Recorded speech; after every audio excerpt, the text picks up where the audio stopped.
Apresentamos Através da Bíblia, o programa que leva você ao estudo sistemático e detalhado do Livro dos Livros, a Palavra de Deus.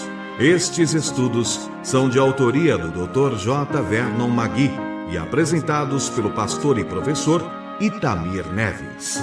Convidamos você, ouvinte, a acompanhar esta jornada através da Bíblia. Olá, amigo, estamos iniciando mais um programa da série Através da Bíblia e com muita alegria o saudamos em nome do nosso Senhor Jesus Cristo. Seja muito bem-vindo ao nosso convívio.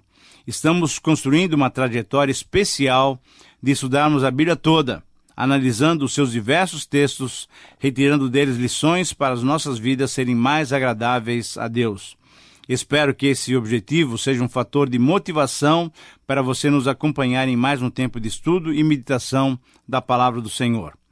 Mas você que tem sido fiel em nos acompanhar, sabe que só saberemos se estamos sendo bênção para você, se estamos atingindo as suas expectativas através das correspondências que vocês nos enviam.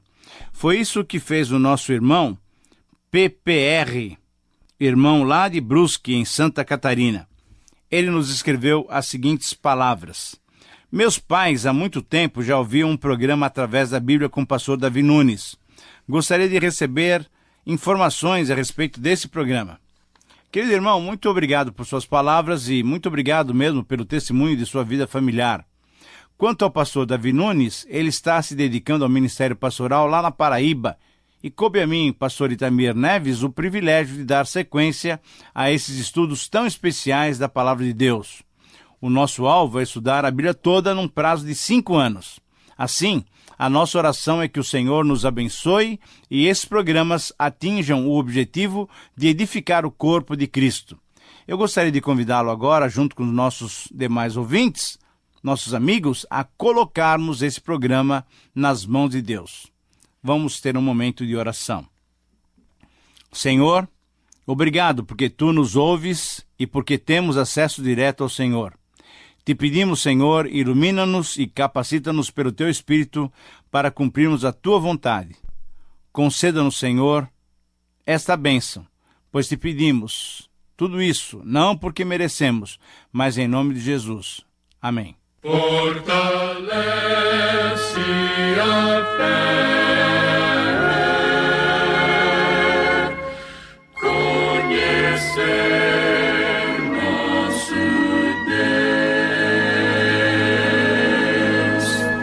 Querido amigo, estamos diante do capítulo 22 de Levítico e hoje queremos estudar todos os seus 33 versículos. Como dissemos no programa anterior, esse capítulo 22 com o capítulo 21 formam um bloco de regulamentações que afetava diretamente os sacerdotes na sua função ministerial. Essas regulamentações, quando lidas por nós, que estamos no tempo da nova aliança, elas podem parecer difíceis de serem aplicadas à nossa realidade. Mas quando as estudamos mais profundamente, aí nós percebemos que elas são válidas e tremendamente úteis para as nossas vidas. Por isso eu quero convidá-lo a abrir a sua Bíblia para me acompanhar nas considerações sobre esse capítulo. Ao lermos o seu conteúdo, podemos dividi-lo em 7 grandes porções, e ao considerar em separado cada uma dessas divisões, certamente vamos perceber a sua relevância para as nossas vidas. Minha oração é que Deus o abençoe através desse estudo. Vamos então estudar cada uma dessas porções. Em primeiro lugar, nos versículos 1 e 2, temos o objetivo dessas orientações. Diz assim o texto: Disse o Senhor a Moisés: Dize a Arão e aos seus filhos que se abstenham das coisas sagradas dedicadas a mim pelos filhos de Israel, para que não profanem o meu santo nome. Eu sou o Senhor.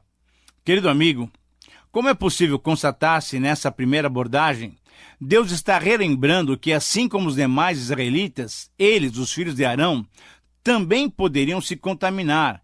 E se isso acontecesse, eles deveriam se abster das ofertas sacrificiais do povo, com o objetivo de não contaminarem o nome de Deus.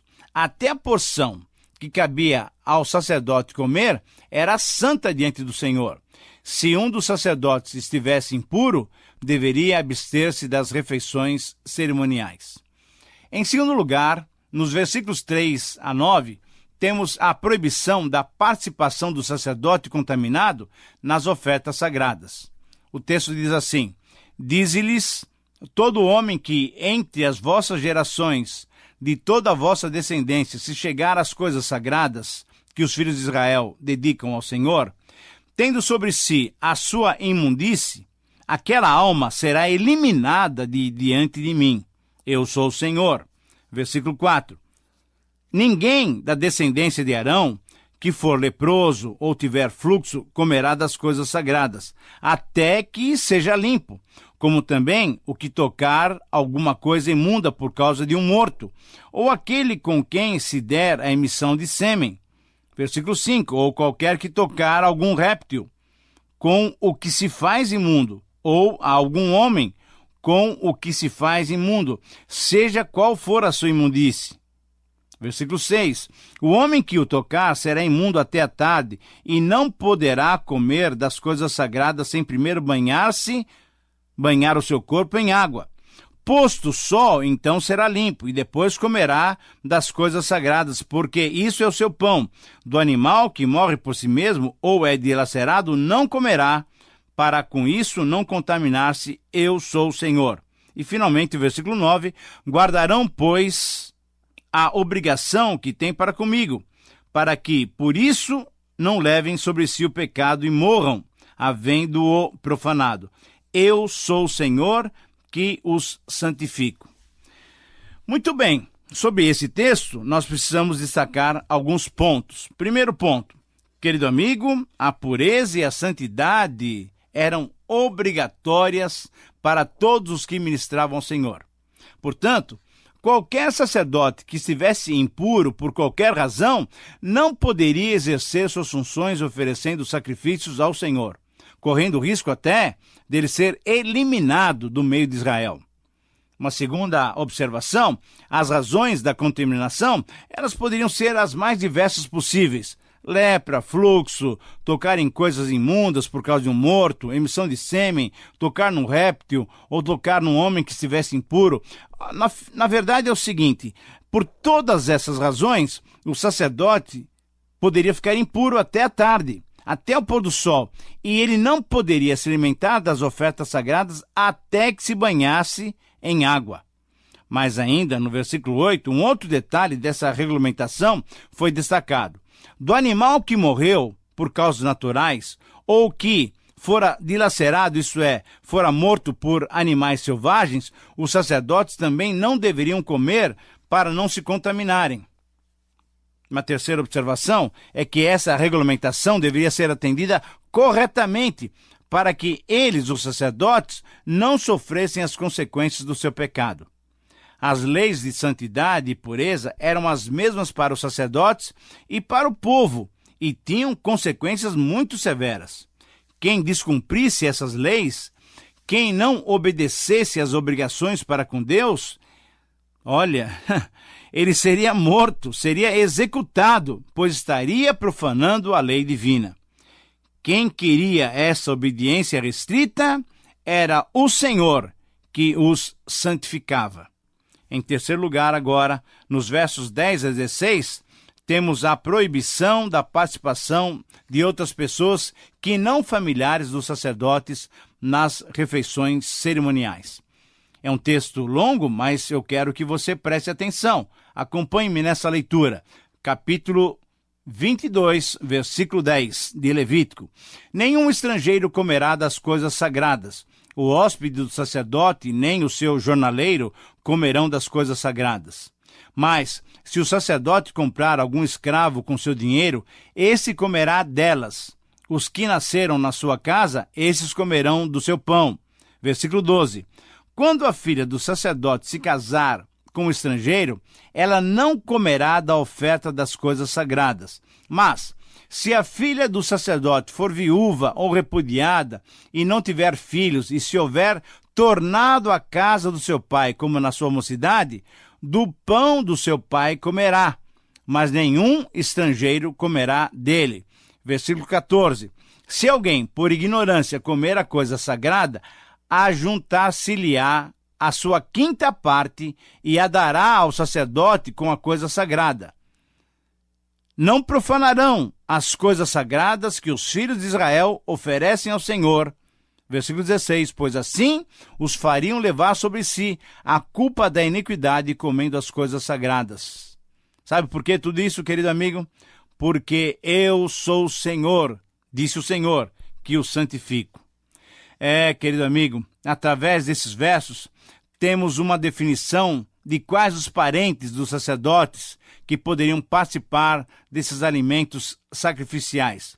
A palavra estrangeiro, no versículo 10, na verdade, significa qualquer outra pessoa que não fosse sacerdote ou levita, exceto se fosse um empregado de algum sacerdote. Porque a santidade do sacerdote era compartilhada pelos membros da sua família, incluindo, inclusive, os seus escravos, somente eles poderiam participar das refeições do alimento reservado para o uso dos sacerdotes. Uma filha de um sacerdote que se casasse com um leigo, isto é, com um não levita, ela não seria mais considerada da família. E assim, não participaria mais das refeições. Mas se, porém, ela enviuvasse ou voltasse para a casa do seu pai nas mesmas condições que tinha saído, então ela poderia se alimentar com essas comidas sagradas. Qualquer israelita leigo que acidentalmente comesse desses alimentos específicos para os sacerdotes, esse deveria dar, isso é, deveria devolver ao sacerdote a mesma porção que tinha ingerido, acrescido de mais 1/5, isso é, de mais 20% como oferta pela culpa. Agora, em quarto lugar, nos versos 17 a 25, temos a regulamentação sobre a oferta de animais defeituosos. O texto diz exatamente essas palavras. Disse o Senhor a Moisés: fala a Arão e aos seus filhos e a todos os filhos de Israel e dize-lhes: qualquer que da casa de Israel ou dos estrangeiros em Israel apresentar a sua oferta, quer em cumprimento dos seus votos ou como ofertas voluntárias, que apresentar ao Senhor em holocausto, para que seja aceitável, oferecerá macho sem defeito, ou do gado, ou do rebanho de ovelhas ou de cabras. Versículo 20. Porém, todo o que tiver defeito, esse não oferecereis, porque não seria aceito a vosso favor. Quando alguém oferecer sacrifício pacífico ao Senhor, quer em cumprimento de voto ou como oferta voluntária, do gado ou do rebanho, o animal deve ser sem defeito para ser aceitável. Nele não haverá defeito nenhum. Versículo 22. O cego, o aleijado, o mutilado, o ulceroso, ou sarnoso, ou cheio de impinges, não os oferecereis ao Senhor, e deles não poreis oferta queimada ao Senhor sobre o altar. Porém, novilho ou cordeiro desproporcionados poderás oferecer por oferta voluntária, mas por voto não será aceito. Versículo 24. Não oferecereis ao Senhor animal que tiver os testículos machucados, ou moídos, ou arrancados, ou cortados, nem fareis isso na vossa terra. Versículo 25. Também da mão do estrangeiro, nenhum desses animais oferecereis como pão do vosso Deus. Por quê? Porque são corrompidos pelo defeito que há neles, não serão aceitos a vosso favor. Querido amigo, esses versos mostram que somente o melhor deveria ser oferecido a Deus.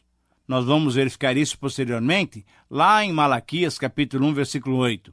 Somente a entrega de um animal criado com cuidado e que fosse perfeito é que agradaria o Senhor.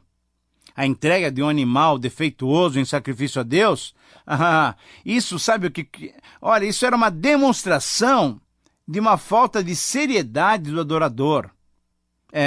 Mostrava que o adorador, fosse ele israelita ou estrangeiro que habitasse com eles, essa pessoa, esse adorador, na verdade, não honrava a Deus, não estava dignificando a Deus, como Deus único, como Deus verdadeiro. Mas como Deus é misericordioso, o animal defeituoso por problemas genéticos, esse poderia ser oferecido como uma oferta voluntária, como uma oferta pacífica. Querido amigo, Você sabe por que Deus deu essa orientação, essa recomendação tão explícita? A resposta se encontra em 2 versos. Primeiro, para que seja aceitável, conforme o início do versículo 19. E no versículo 25, lá no finalzinho, não serão aceitos a vosso favor. Será que você conseguiu entender a razão dessas regulamentações? Vamos lá. Eu quero te ajudar. O sacrifício oferecido de maneira inadequada não tornaria aceitável aquele adorador diante do Senhor.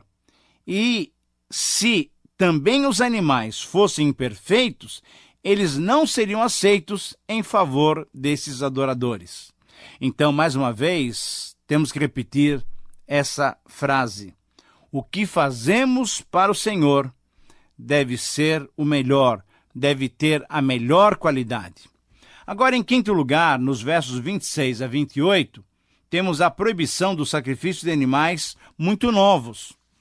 Ouça a leitura desses versos. Versículo 26. Disse mais o Senhor a Moisés: quando nascer o boi, ou o cordeiro, ou a cabra, 7 dias estará com a mãe. Do 8º dia em diante, aí sim será aceito por oferta queimada ao Senhor. Versículo 28, ou seja, vaca, ou seja, ovelha, não imolarás a ela e seu filho, ambos no mesmo dia. Ora, a ideia aqui está muito implícita. Veja só, a ideia que está contida nesses versículos é muito importante e demonstra a maneira como se encarava a vida naqueles dias. Matar um animal logo depois de vir à luz era uma demonstração de completo desrespeito à vida. E como nós já vimos anteriormente, só Deus tinha o poder sobre a vida ou sobre a morte.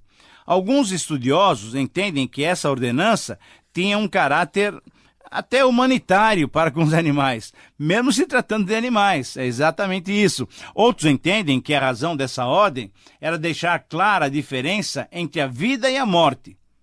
O animal deveria viver antes de perder a sua vida em um sacrifício. A morte de um doador de vida, por exemplo, a vaca, era diferente da morte de um receptor de vida, por exemplo, a sua cria, o bezerro. Mas, validando as duas ideias, matar um animal junto com a sua cria recém-nascida era uma maneira de desrespeitar a santidade de Deus, pois alguns povos idólatras tinham esse costume. Deus queria que o seu povo fosse totalmente diferente daqueles pagãos, daqueles idólatras. Em sexto lugar, nos versos 29 e 30, temos a ordem para que as ofertas de gratidão fossem totalmente queimadas. Ouça esses 2 versículos. Versículo 29. Quando oferecerdes sacrifício de louvores ao Senhor, falo-eis para que sejais aceitos. E 30. No mesmo dia será comido, e dele nada deixareis ficar até pela manhã. Eu sou o Senhor. Querido amigo, nessas palavras percebemos que Deus queria abençoar o seu povo. Deus sempre quer abençoar-nos. E, portanto, Ele os estimulou a obedecerem às suas regulamentações para que fossem aceitos por Ele. É assim exatamente que Deus procede conosco.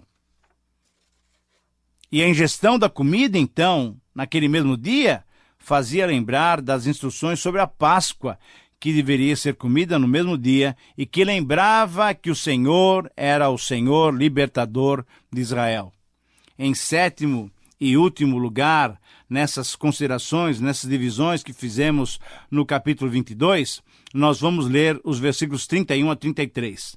Temos uma ordem aqui para obedecer a fim de evidenciar a santidade de Deus. Isto é, todas essas regulamentações deveriam ser obedecidas para que pudéssemos, ou para que eles pudessem, evidenciar a santidade de Deus. Essa ordem para obedecerem os mandamentos do Senhor é extensiva a nós também, aos cristãos, nós que estamos vivendo nos tempos da nova aliança. Um estudioso norte-americano, Dr. Bonner, percebeu nesses versos 5 razões pelas quais os israelitas deveriam servir a Deus, obedecendo essas instruções de santificação.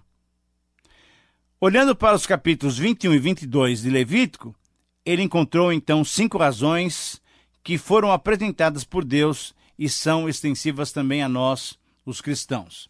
Em primeiro lugar, Deus disse, eu sou o Senhor, versículo 31. Deus é o Senhor, querido amigo, Ele é o Criador desse universo. Por isso, Ele tinha e tem o direito de exigir obediência e santidade dos israelitas e também de nós. Em segundo lugar, Ele diz, eu serei santificado no meio dos filhos de Israel, versículo 32. Essa ideia de Deus ser santificado significa que Ele deveria ser separado, Ele deveria ser destacado, Ele deve ser o único, tanto para os israelitas naqueles dias, como também para nós hoje. Deus tem que ser o único. Em terceiro lugar, a frase, eu sou o Senhor que vos santifico, veja bem, eu sou o Senhor que vos santifico, versículo 32, ela é muito significativa. Deus quer que você ande cada vez mais próximo a Ele. Sabe por quê? Porque sozinho, Deus sabe, você não consegue se santificar. Sozinho, eu não consigo me santificar, pois Deus é quem nos santifica, santifica você e também a mim. Dependemos de Deus para a nossa santificação. Se Ele não tivesse enviado o seu Filho Jesus Cristo para morrer pelos nossos pecados, pelos seus pecados, pelos meus pecados, lá na cruz, você e eu não poderíamos ser santificados pela obra do Espírito Santo. E em quarto lugar, uma quarta razão, Ele nos diz, eu sou o Senhor que vos tirei da terra do Egito, versículo 33. É isso mesmo, olha só. Foi Deus quem libertou os israelitas do Egito. E é Ele também quem nos liberta dos nossos pecados devido ao seu grande amor. Só Deus pode salvar uma pessoa. Ninguém mais. A Bíblia ensina que Deus nos salva pela sua maravilhosa graça. A Bíblia diz que nós estamos em dívida com Deus por causa dos nossos pecados. Mas graças a Deus, Jesus Cristo, com a sua morte na cruz, pagou essa nossa dívida com Deus. Ele nos quitou a pendência. Agora, nós estamos livres de qualquer dívida. Não é por causa dessa salvação que você ganhou de Deus que você o ama? Então, ter uma vida santa não é um dever seu ou uma obrigação, mas você deve viver de modo santo porque você ama a Deus e quer agradá-lo, em reconhecimento àquilo que Ele já fez por você. Obedecemos ao Senhor porque nós o amamos. Ele libertou os israelitas do Egito e Ele liberta a cada um dos cristãos dos seus pecados. Por isso nós o amamos e por isso nós queremos obedecer-lhe, desejando e buscando a santidade. E em último lugar, uma quinta razão, Deus nos diz, para ser o vosso Deus, versículo 33. Querido amigo, permita-lhe fazer uma pergunta. Ele é o seu Deus? Se você respondeu que sim, então, esta é a quinta razão porque você deve obedecer-lhe e buscar a santidade. O mundo está observando tanto a você como a mim. A mensagem do Evangelho que nós proclamamos nos dias de hoje, com os nossos lábios, deve ser também vivida em todo o nosso ser. Não são mensagens apenas de palavras, mas mensagens de uma postura ética, de uma vida transformada. As pessoas, muitas vezes, não leem a Bíblia, mas elas estão prestando muita atenção em você e em mim. Eu fico imaginando o que é que eles estariam aprendendo com você e comigo. Nós somos a Bíblia do descrente. O apóstolo Paulo diz que nós somos cartas vivas. E são essas cartas que o povo descrente está lendo. Aqueles que ainda não têm a Cristo recebem a mensagem da palavra de Deus, sabe como? Muitas vezes recebem através das nossas vidas. Jesus Cristo disse que nós somos a luz do mundo e que nós devemos fazer resplandecer a nossa luz para que os homens vejam as nossas boas obras e glorifiquem a nosso Pai que está nos céus. Querido amigo, que Deus nos abençoe nesse propósito e nesse desafio de obedecê-lo e dele testemunhar. Bom, chegamos então ao final de mais um tempo de estudos. Nós somos gratos a Deus pela sua capacitação, pela iluminação que Ele nos dá para compreendermos a sua palavra.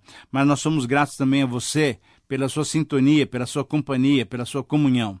Eu quero lembrá-lo mais uma vez que daqui a 5 programas nós vamos iniciar os nossos estudos no Evangelho de Lucas.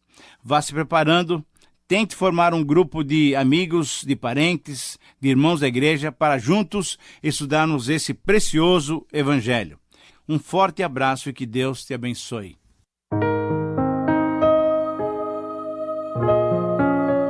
Terminamos mais uma apresentação do programa Através da Bíblia.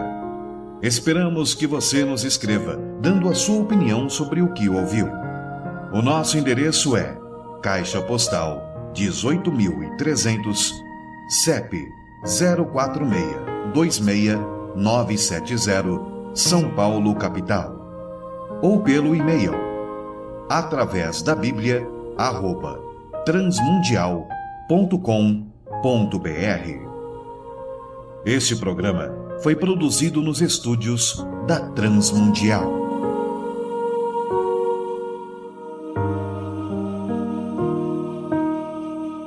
Meu pecado sim.